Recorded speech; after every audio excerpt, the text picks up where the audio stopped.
Welcome to this evening's Eternal Flame News. I am your host, Jeremy Caverly. It is June 22nd, 2012. This is in the JMC Ministry Studios here in Chillicothe, Ohio.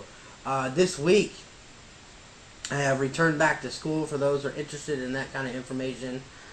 Cranking out my bachelor degree, getting stuff going.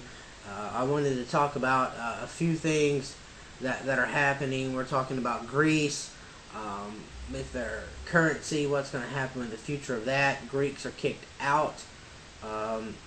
It's a title on the Drudge Report, which is quite interesting because of the whole issue with society as a whole and the way we're looking at things. But this bailout, what are they going to do? What's going to happen next? It'll be interesting to see how the currency changes and the paradigm shift of what's going to happen for the rest of the world. I'm kind of following this a little bit more because I wanted to see what the next step's going to be. Possible hurricane season. For those of you who know that I was in the Coast Guard, so the summer months is the hurricane season. It is at the end of June. There's a possible one coming up here in the Gulf of Mexico. And the list goes on and on. We have a lot of things I want to cover tonight. One of the big things is a gay activist got invited to the White House and he flipped the bird to Ronald Reagan. Okay, whatever. I don't get it, but okay, fine. That's breaking news apparently to some people. It just rolls right off my shoulder because I just don't really see the point and all that. And then we have several stories that we looked at. There was this woman who's a breast cancer survivor, and she wanted to swim topless. Now, given you, she doesn't have any breasts. There's just a big scar. And they told her she couldn't do that. That was some breaking news this week. She's still mad. They've apologized. Then we have the big issues going on over with Egypt with the Muslim Brotherhood. The military is warning the Muslim Brotherhood to back down. So many things are happening, and it was on FT.com where they were talking about this. What's going to happen with attempts to harm public and private interests? Is this going to get out of control? What direction is this going to happen? And what effect will this eventually have on Israel? Now, I want to take, as that was just a quick look at what's happening around the globe, I want to get right into one of the things that's happening more locally, and this is a morality issue. Quite simply put, we cover this on Eternal Flame News this week. I'll share it with you now. Court sidesteps broad issue over broadcast indecency. Throws out the FCC fines for nudity and cursing. Although some people call cursing, cussing or cursing or swearing, or some people call it adult language. The list goes on and on of what that means. But anyway, what's happened here and what I've looked at and studied, I'm quite worried about the morality in America. So for those of you who have a background history, want to know what I'm talking about, this is back when NYPD Blue was on and everyone's buttocks were shown, or a side of a breast, or the whole issue with Janet Jackson's boobage falling out. There are rules and regulations that I thought we as Americans would follow. I thought that the rules were clear, concise, and definitive in what's supposed to happen, but apparently not. The argument is, quite simply put in here, is that they don't believe that the rules and regulations were definitive and defined enough. And I said, what? I'm reading this, and I'm scratching my head. Why in the world do they want to change it? Because I said, well, they didn't have enough notification. They ended up saying, well, we don't know. He said in one case here, this is Kennedy that was talking. He says, a fleeting exhibit or a brief shot of nudity could be actionably indecent. Okay. And they wanted a $550,000 fine, and all this stuff is getting thrown out. And I'm kind of wondering, Cher in 2002 said F them during the Billboard Awards. YouTube Bonus said F brilliant. Then we have, Nicole Richie saying stuff, and I don't get it. Why are we... Interesting enough, Sonia Sotomayor was not involved in this, but as everybody was focusing on the healthcare mandate coming out, this ruling came out instead. Everyone was waiting until... That's the other issue I was wanting to talk about. It didn't come out, so we're talking about this instead. What does this mean for Christians? What does this mean for media in general? Are they going to turn around and come up with a new regulation on allowing these kind of languages? And at what time of day? Because that was the argument when this stuff first came out. It was like, we should be allowing it after 9 p.m. Meaning these language and this more adult content. I just love how they use the word adult content. Well, when I look in jails and other places, how many people are kids versus adults? I know adults don't get arrested for saying the F word. But the point is, this is about protecting the youth. And we're living in a society today where people, children, adults, especially here in America, we have access to everything that we want in the palm of our hand. Cell phones, PSPs, Vitas, tablets, iPads, styluses, so on and so forth. And you can lay in bed and do this stuff now. You don't have to get out of bed and go turn the channel. Like when I was a kid, we had this big old box TV. I'd have to get out of my chair. I'm like 32 in August, and I'll tell you, about 20 years ago, so I got out of my chair in 1997 and had to go change the channel on TV. I'd have one of those clickers. Yeah, it's amazing how things don't last 20 years anymore too. But this is the thing that I want us to reflect and think about the adverse effects of not keeping the fine definitive and throwing it all out. Although I might say the fine may be too high, but they're trying to say all this stuff is acceptable now, and they're not. And because it's just a ruling on this, that means the FCC is going to come back in the background and possibly change what happens. You know, it's to destroy any broadcast DC standards. Now, the argument is, with the great, wonderful wizard minds of the world, is they want to tell you that, well, we need to be like other societies. This is what they want you to know. And this is the argument that I'm against. Be clear. They want to tell you, well, we just want, we're going to, allow sexual activities to be up, because that's fine, but we're going to reduce, the violence and blah, blah, blah, blah, blah. I'm like, no, you're not. How many times have I seen liberals and others, when it comes down to wanting to go completely against the Word of God? You could be conservative or liberal in this. I'm not going to just pick on one of you tonight. When you are not following God, you're not following God. This is a ruling that's going to go completely against anything that parents teach their children. Because here's the thing. All these little magazines, when you go check out at the grocery store, your Teen Bop and your 17 and all this other stuff, or even Cosmopolitan or whatnot. What's on the cover? It's a man or a woman, young or old, that is known as a celebrity. We call these people celebrities because either they have a lot of money or they're on a fictitious, pretending to be someone else because they memorize some words. Is that really a celebrity today? Think about the definition of an actor or an actress. A man or woman who can mimic tears out of their eyes, who can memorize words. In fact, my show is not scripted. There's no man behind the mirror in here. It's just what comes to me as I go. It's live.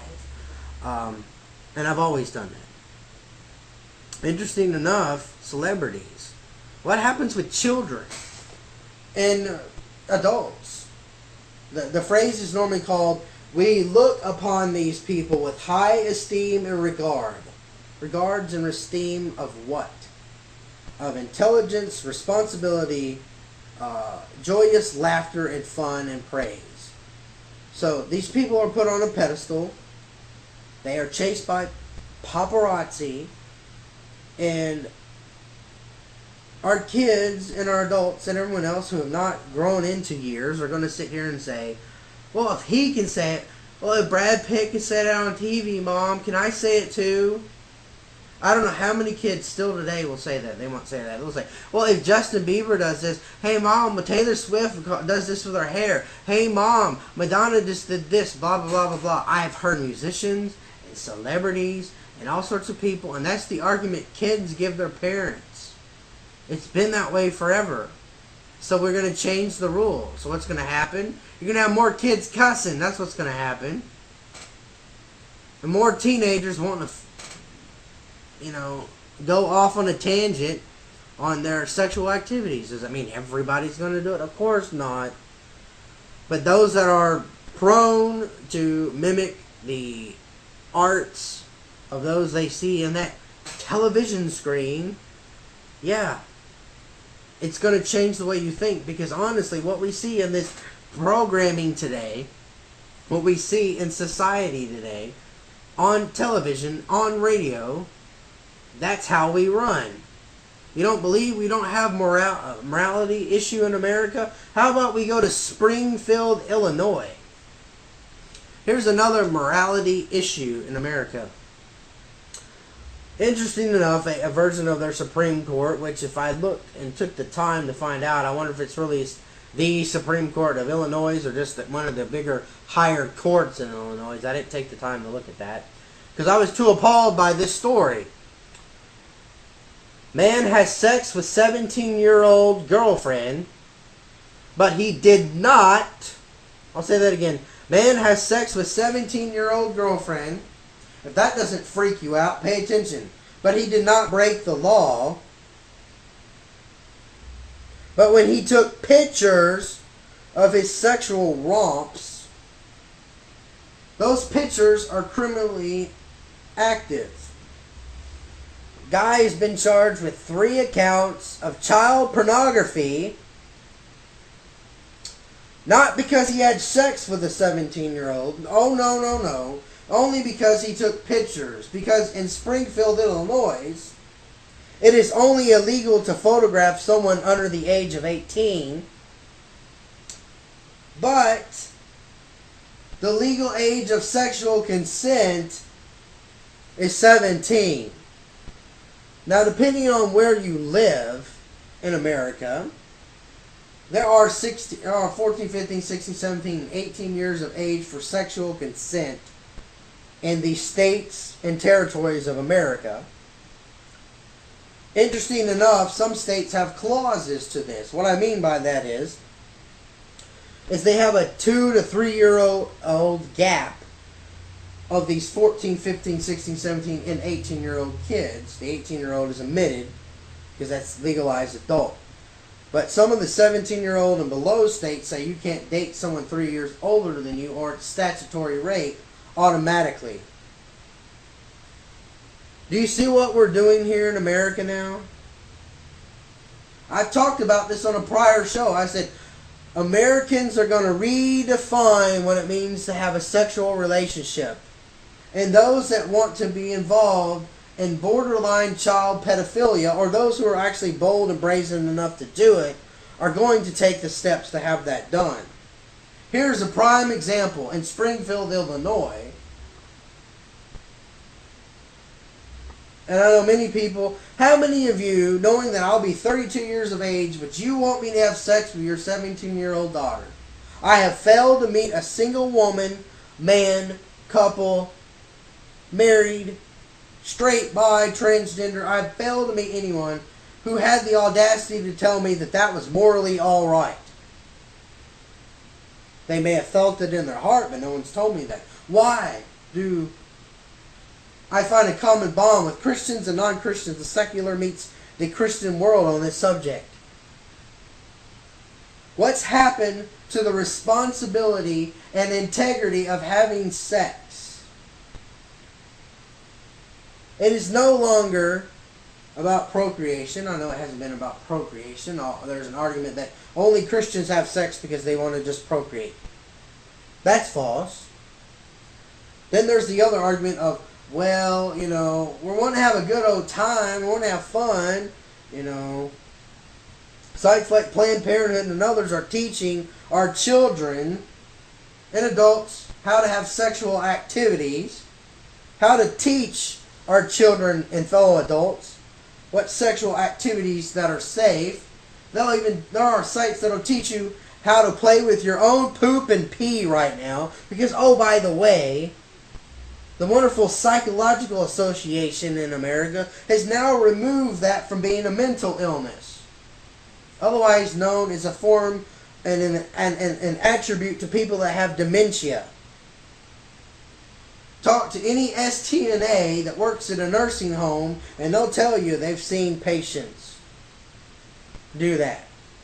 But will an STNA or even an RN tell you? I think that's completely logically normal and sane. They will say exactly opposite. We have a morality issue in America because we've removed Jesus Christ. I know there's this big argument of separation of church and state. Interesting enough, the phrase separation in church and state is not in the Constitution or any of the amendments of the Bill of Rights. That phrase specifically, those words verbatim, do not exist. Because the interesting enough thing is what the secular world wants to do, and they're doing a pretty good job at it, is they're wanting to remove anyone of any form of any religion from government offices. How else do you think this law was created in the first place? You know? Or we have parents. I was talking to someone the other day about parents and sex and stuff, and what came up was quite simply put in this faction was, we've become so technologically advanced. We're kind of like the movie WALL-E, you know, the little, and all that stuff, the little box dude or whatever. And you learn in the movie that society has advanced so much that they have no room, and we end up getting in a spaceship like Star Trek and take off. Well, I'm like, okay. So we're going to take off. That's great. Take off and do what?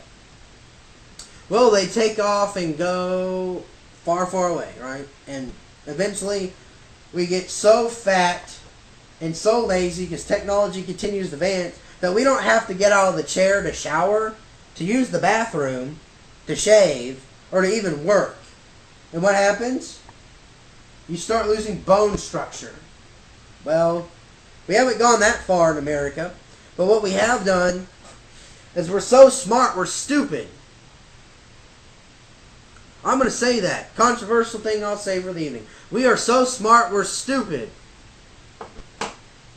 Because we forget where we come from and what we're trying to do, where we're actually really going.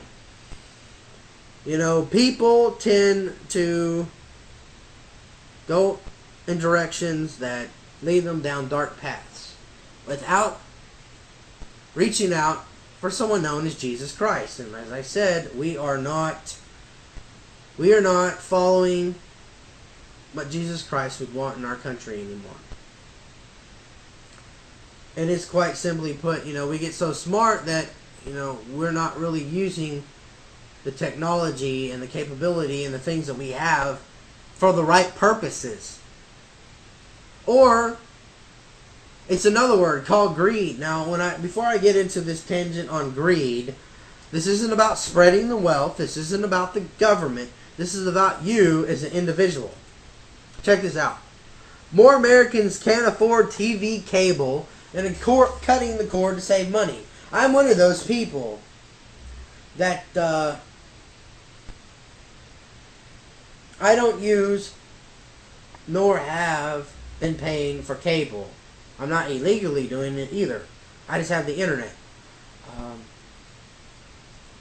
Interesting enough, a lot of people have argued and talked about, well, what is it going to take to feed the poor and the poverty, and what is it going to take to help people be educated, and blah, blah, blah. It comes down to the individual's decision, not the government, to cut down on excessive junk or crap in your life. I run around college seeing students that are completely on financial aid and or like me, who need to focus on college, take full credit hours, and can't afford to work. But I kind of wonder, how do they afford a $199 iPhone, an AT&T bill of $162.18 a month, of taking out another loan on a 2012 Honda Civic at $22,000.93, and so on and so forth, for a grand total, not including the rent, about $750 a month for all the excessive crap they have. A good example, another example is like the rent-to-own stuff and so on and so forth. I understand that we have necessities and needs, but there's a difference between needs and wants. And this is one of those things. Cable is not a need. Neither is a cell phone, especially when you can go to like our local Horizon Cable and pay less than $100 for cable and a home phone. And oh, by the way, the home phone has unlimited minutes. I don't know how many times I see Black Friday where not only do they buy a TV, but they'll buy the biggest TV possible.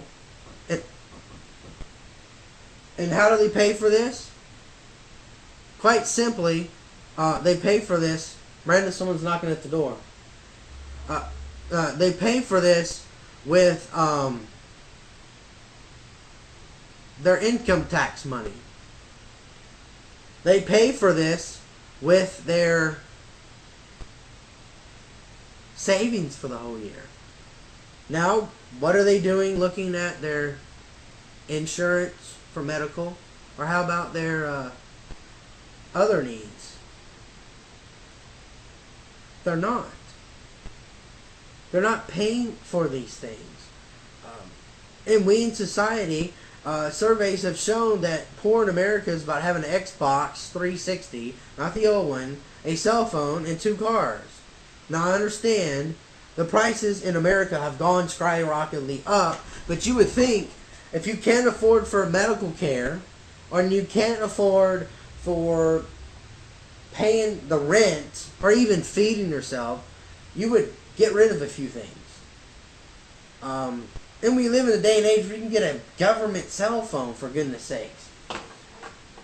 I think society, a lot of things can be solved if we stop being so greedy and living around with these weirdness. That's what I think. Now on to a scientific thing that is more Bible prophecy fulfilled than anything. And it's not related to anything we talked about. It's a big, hard shift jump, so get ready for it. What if I told you that little bitty crickets and tiny little flies, or how about birds could be made out in drones? You're like, you're talking out of your head, Jeremy. I'm like, no, I'm not. The CIA and U.S. Army vehicles, the military is creating new MAVs. That's what they're calling these things. They're going to be called micro air vehicles.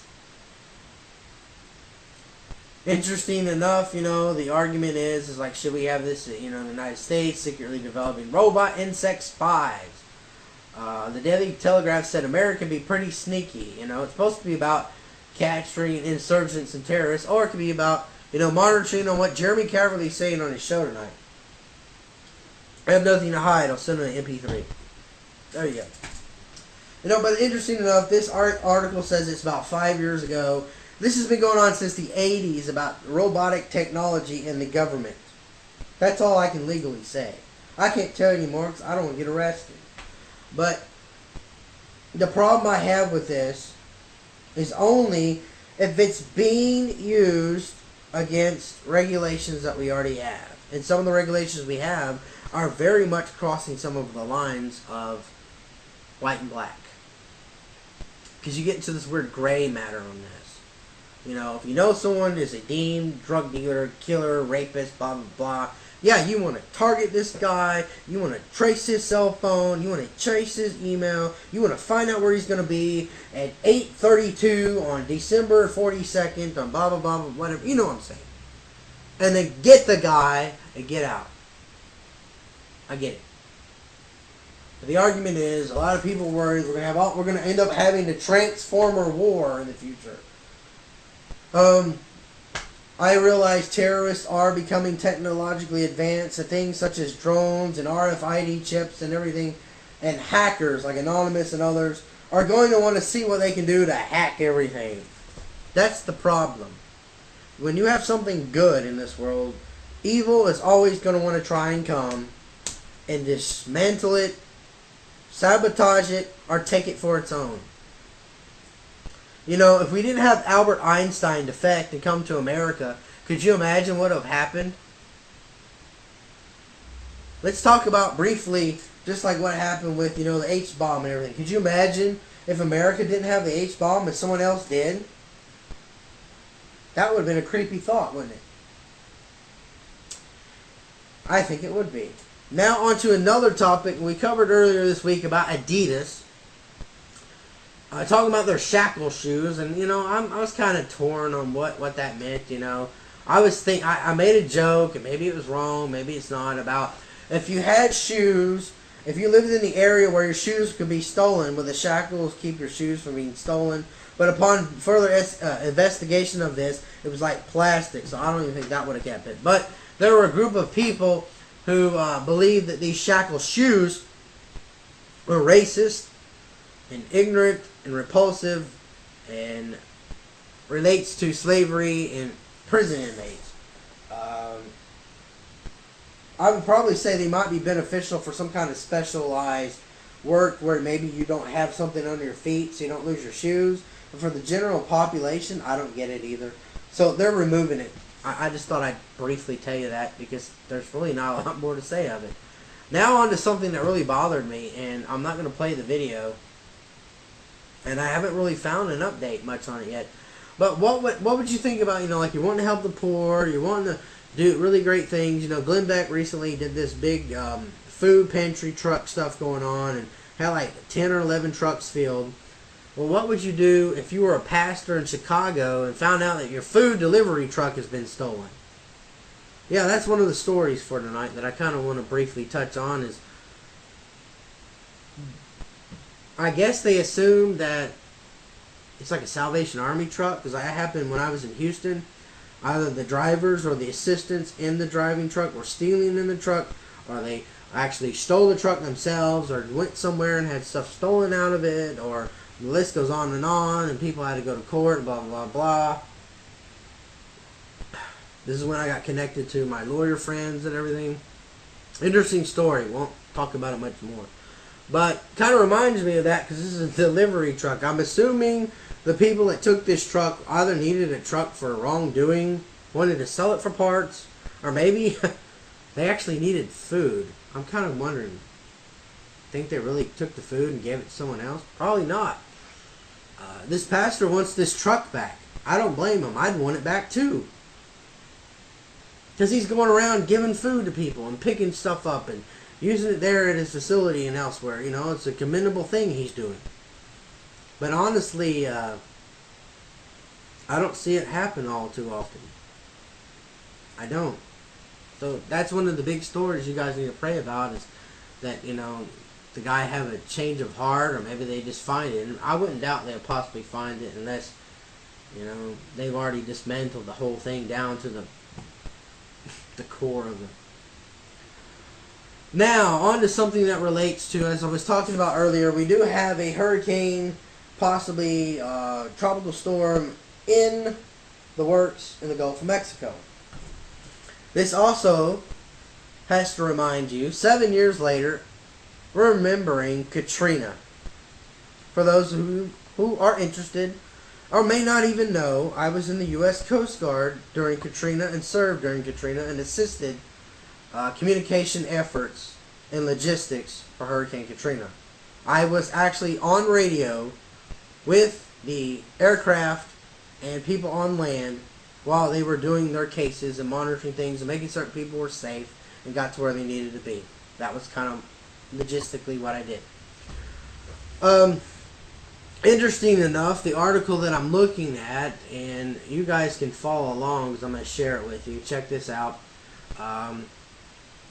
The EFCA Global Crisis Response. Mark Lewis, the director, says, believe it or not, we still have a major crisis effort going on in New Orleans.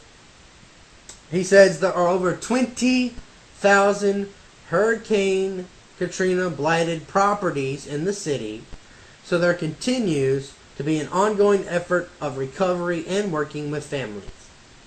There are still homeowners who are displaced, trying to get in their homes, and things are still happening. So there are emotional, spiritual, financial needs. And interesting enough, they're still asking for volunteers and assistance.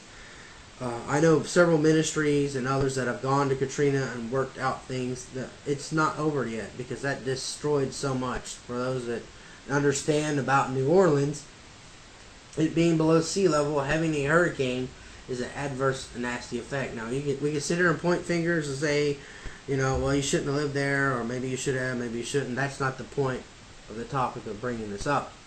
The point is too many times when these kinds of things happen, we do forget. Like for those who forgot that I was in the Coast Guard, or may have never even thought about what did I do? Did it really matter? Or what's going on with those that have been involved with Katrina? Yeah, there's things that are still being done. Insurance claims. There's still things that need to be cleaned up. Buildings that need to be repaired. Buildings that have been torn down. Trying to raise funds or create new buildings and so on and so forth. People that have died that were in important positions. People that died that no one even knew about. That weren't important to some people. They were all important to those families and friends, colleagues, co-workers, and business associates. This is all important to everyone. So that's what's going on with all this happening in society. What can we do? We can make a difference. I suggest you go and try and find ways to get involved with more in helping Katrina victims, because they're all over the place now. I was in California working on this, and we even got people brought up to California. If you want to know how to serve, you can go to, there's a clicking email. You can go to the EFCA.org, and there's an article called Hurricane Katrina Response. And you can actually go here, and they can show you how you could build, how you could donate, what are the actual needs, prayer requests, so on and so forth. Things, that you may want to think about to assist. Because that's what this is all about, is assisting the needs of the people. That's why I wanted to talk about this tonight. Because it's something really big on my heart, because I didn't want this show to go by and then these things to happen and I just not mention it. It is a big deal. It's an extremely big deal. And now my final topic of the evening. As I've stated the topic of this show and what it'll be called, morality in America is disappearing. It's even crossed over to Canada, and this is quite interesting enough. Canada's assisted suicide ban has struck down in court. British Columbia Supreme Court has issued an opinion declaring the law in Canada against assisted suicides unconstitutional. Taylor was one of 5 seeking to strike the law, and Judge Smith agreed with her, saying because suicide itself is not illegal, assisted suicide should not be illegal either. Judge Smith says law contravenes Section 15 of the Charter, which guarantees equality because it denies the ability to the disabled people to kill themselves in the same way an able-bodied person could. Furthermore, they talk about impact the distinction by persons such as Miss Taylor, those that are physically disabled or ill, mentally competent, who want some control of their circumstances. This story creeps me out. And it makes me want to cry and get angry all at the same time. That by argument you can't, by law, arrest someone for jumping off a bridge for trying to kill themselves. You can arrest them for causing disturbance of the peace. If it's like an apartment complex or somewhere, where it's a public thing. I get that. But trying to legally say that you have the right for someone else to go assist you to die would be no different as if you told me, as someone hired me to go kill someone. Now, why is that a crime? That would be a couple of crimes there. maybe some misdemeanors depending on what happens, and felonies for sure. You know, assisting in case of the murder, you know, manslaughter, so on and so forth. How come that's still a crime, and multiple crimes and multiple years could be served for that? But if you're a medical doctor or a nurse or whatever practitioner or physician that they're going to deem fine for this, you're going to turn around and tell me that this is okay because people that want to kill themselves don't get fined? People that kill themselves, you know, they're not hiring someone else. So, well, the argument is that, you know, well, they can't do it themselves, so they have to find someone else to do it. And I'm like, when are we going to stop changing what morality and right and wrong means? Killing someone is killing someone. Well, their argument further in the article in Canada is, so well, this is what they say, and it's the most controversial piece in the thing that I've listened to so far. They say, what is the difference from taking someone off life support than someone who is completely of sound mind asking someone to assist them to die? And that's where I took my breath and went, see, we already have this in America, pulling someone off life support. So it's only a matter of time this Canadian law of assisted suicide will come to America. Why? Because they're going to end up using this weird, twisted words. So Christianity is no longer prevalent in Canada either. So we have a morality not only in America, but across the globe today. Jesus Christ would not condone this. The argument is, well, what about in the Old Testament and New, about when there was wars of people fighting and the people shot each other and killed them and so on and so forth? There's a fine line on this. Because many times, some of these people that probably want this could get better. Other times, maybe not. I couldn't feel morally correct as a doctor or a nurse or a minister or whatever to walk in a room at a house or at a hospital facility and end up saying, okay, I'm here to kill you today. Of course they're not going to say that. We're here to assist your needs and your passing. They're going to come up with some sneaky, clever ways to say this. Christians, we need to wake up to the reality that there is death and destruction in our world that is trying to take us out. You will learn later about what I just recently had to go through at college. And as of right now, only one person has been able to respond, and no one's been able to say against my view process on things known as birth control. From birth control to assisted suicide to sexual activities.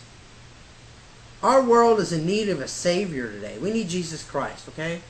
Clear, point, cut, and dry. There's no ifs, ands, or buts, because we as humans keep screwing things up. We keep changing and redefining things. Like, well, you know, because these people, I don't care how much, that's why I said we can become so smart and technologically advanced, we become stupid and ignorant. Not that you are incapable of doing something. We are so smart, our brains are filled with all this technology, our brains are filled with all this media, that we don't have time to think about morality anymore. We're sitting around hearing about people getting shot at, movies like Saw and all this high sex falutin stuff going on, that we're desensitized. See, that's the key tactic. It's one you learn in the military, it's one you learn in the ministry, it's one you learn in the occult. Desensitization. It's an interrogation tactic too.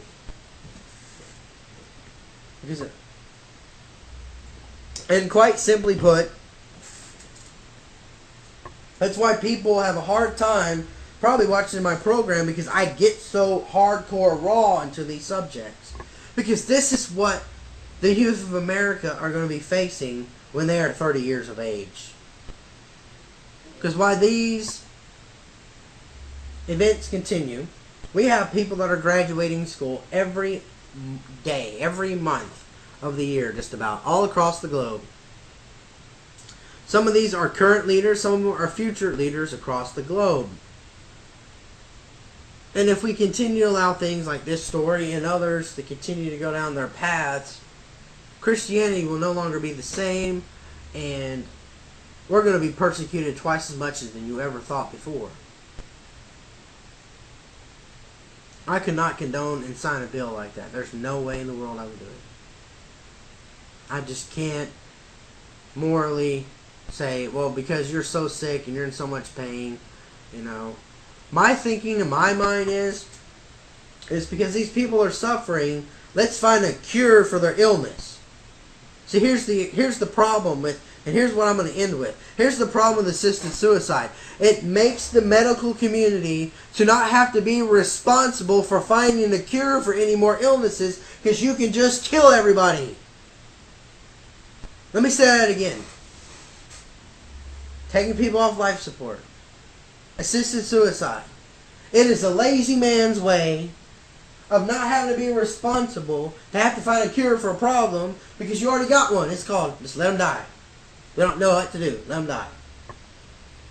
And there will be ethics and ethos and medical community, law community, end up coming on and say, well, you know, we don't need to waste our funding on these things because it's too expensive, so it'll be easier to kill them off. Who are we to say if someone else should live or die? You know, I have fought since I was about in junior high school with countless amounts of people. Friends, family, acquaintances, those in jails, those in homeless shelters, juvenile delinquent centers, mental illness facilities, so on and so forth, schools, colleges, universities, with this subject of mental illness related towards wanting to die, known as suicide.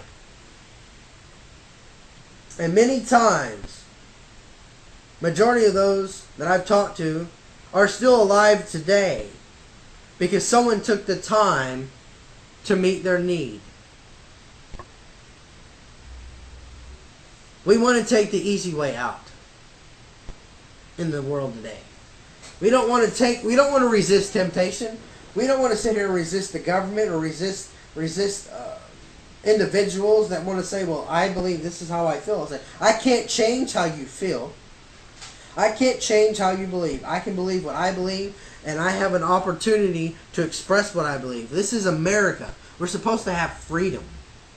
There's no freedom in having to do these kinds of activities. Now, the argument's going to be, well, what about, you know, the death penalty, Jeremy? There's a difference between somebody who's found beyond a shadow of a doubt that 20, 40 years in life in prison, they're always going to do something bad. They're always going to keep doing something bad, and they're causing more problems.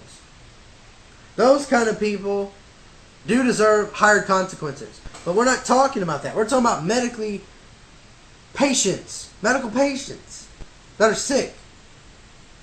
You know? I've been sick to the point that I thought I should die. My wife has been sick to the point she thought she'd die. But something stopped her. That was me or someone else. Otherwise, or for those of you who honestly believe what I'm saying, they say it was an act of God Himself. When we remove God Himself from the medical community, the law community, we have no morals anymore. Anything is possible. This has been Eternal Flame News this evening. What I want to leave you with at the end is that you have the responsibility to make a difference. This is in your hands now. What you do with these stories, what you do with your life, how you are going to communicate to your friends, family, and co-workers is your responsibility. It is our responsibility, it says in the Bible, to be ambassadors for Christ. That means it also says we're supposed to be high priests. We are all high priests if we are within Christ Jesus. God bless. We'll see you tomorrow at 9 p.m. Eastern for JMC Live.